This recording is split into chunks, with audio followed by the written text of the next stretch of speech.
Y estamos en Radio Row y nos encontramos con un Hall of Famer, Patrick Willis, uno de los mejores linebackers en haber jugado la posición. Patrick, one of the best to ever play the game at linebacker. Thank you very much for being with us. Thank you all for having me, and I appreciate that. No, hey, I saw you 2 weeks ago. My family members saw you a month ago. Again, it's awesome to be with you. We keep seeing each other. I know. Hey, Pat, you've been in this moment. Walk us through what's on the players' mind, some behind the scenes all this week. Oh, man, Super Bowl week is an intense week. You know, when I think back on playing in Super Bowl 47 and what that week was, it was a week that I still don't know if I even feel my feet, you know, from that week or whatnot. And I can say that when they say teams who have been there before have a little bit more of an advantage, I believe that's a real thing, because I would say that if we could go back again, if I could go back to Super Bowl again, I would be a lot more sound, a lot more grounded, and a lot more like present. I felt like, man, there was just so much going on that week, and so it's an intense week. As a follower of the Niners, I mean, I know it's a long time ago, and what should have, but what was through your mind, you know, after the lights went off and then the comeback starts? You were 4 yards away, you know, from bring the Vince Lombardi home. Yeah. First, I say, I mean, them lights going off was wild, but I would say that it was very much needed, because it gave us a chance to regroup and come back out and play the kind of football that we know like we were capable of playing, because we didn't start out like that. You could tell the other team had been there before, and so it gave us a chance to come back. And man, to be 5 yards, you know, short, it was a tough day. I just still remember what that feeling felt like and what was going through my mind. I was like, man, all the years, all the work, all the grind has been for this moment, and we about to win a Super Bowl, and we go 4 plays and we don't get into the end zone.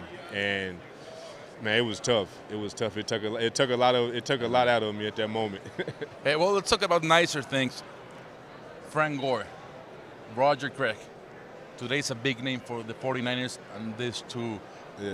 What's your statement? What can you say about, you know, hopefully getting them to the Hall of Fame? Yeah, both those guys. I mean, Roger was before Frank, but both those guys are tremendous players. Much respect to Roger Craig and just what he meant to the game, what he meant to the organization, what he was to those guys winning those Super Bowls. It would be unbelievable if he was able to get in. I feel like it's been long overdue.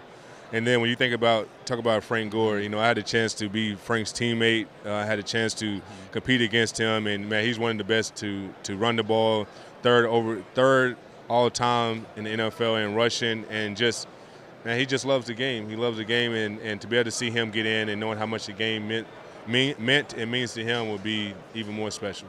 And let's talk about now the Super Bowl. When you see these teams, I want to start with the Patriots. You see that Drake May, which last season won only 4 games. Now you have a new head coach, new teammates, free agency, and they won 14 games. What do you think is the biggest adjustment going from 4 wins to 14 in one single season? Man, you know, you have to, you know, dot the I's and cross the T's where it's needed. And I feel like them bringing in Mike Vrabel and just his mindset, his leadership, I think has made a big difference in that organization. I mean, Vrabel he was a Super Bowl champion at the Patriots. He's been other places. He's had success there where guys like they follow him really well. Like, and then, you know, for him to be back home in New England and to take them where he's taking them this year, I mean that's a credit to him, his coaching staff, and just everything he's about.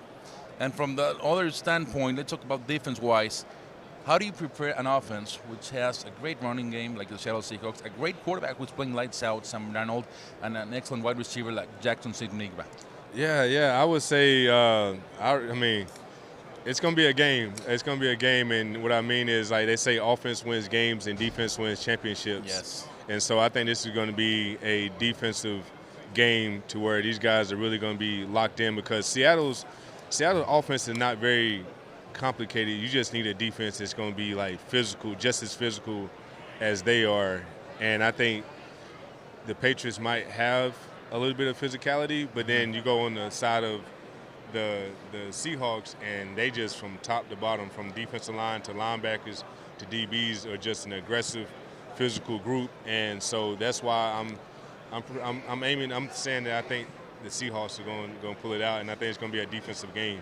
If you were the defensive coordinator for both teams, what would your strategy be? Let's start for the Seahawks. You are the DC of the Seahawks. How would you not stop, but in some kind of way, say routine the Seattle offense? Yeah, with Seattle, if I was Seattle's defensive coach, Yes. I would use our strength against us. They got a nice up front pass rush defensive line. I mean, they got a defensive front that's very ferocious, and they can get after you with just rushing forward, which means on the back end you can play tighter coverage, you can play man, you can play zone that looks like man. And so I would switch it up, but most importantly, man, I would just tell our defensive line, just do what y'all been doing. Like, eat, and we're going to take care of the rest back there. So I wouldn't switch. I wouldn't try to do anything special. I would just play the football that got you there. So. And what about on the other side? If you were the DC for the Patriots? Yeah, if I was the DC for the Patriots, I would say stop the run, stop Seattle's run, and make Sam Darnold play quarterback all game long. Well, he's been playing lights out. I mean, yeah, but that's because they had when you got a running game, that helps you at the quarterback position. You can do play action. You can do, boosts. You can do a lot of things when you got a running game because it brings the defense down. But now you start playing. You stop the run, and now you have to make them throw, and they're going to throw. I think you can get after Sam Darnold. And finally, what are you doing right now? Talk about you, Patrick. What's with Patrick Willis right now, the Hall of Famer? Yeah, so I'm excited to be here today. I just released my first kids book that's on Amazon now called The Patrick Willis Journey to Journey to the Hall of Fame. And then on behalf of Go Bowling, I am here as an ambassador to talk about the amazing game we're going to have tomorrow at Lucky Strikes, where me, attendees, and some former players, NFL alumni guys will be there bowling, competing, and all the proceeds will go to the NFL Alumni Association as well as former players just giving back. So it's going to be for a great cause. And we also just want everyone to know that Go Bowling wants everybody to know that they have a free game of bowling. All you got to do is go to gobowling.com, sign up, and get your free game of bowling on behalf of Super Bowl 60. That's great to hear. Hey, Pat, again, awesome having you, Patrick. Thank you very much. I appreciate it. Back with you.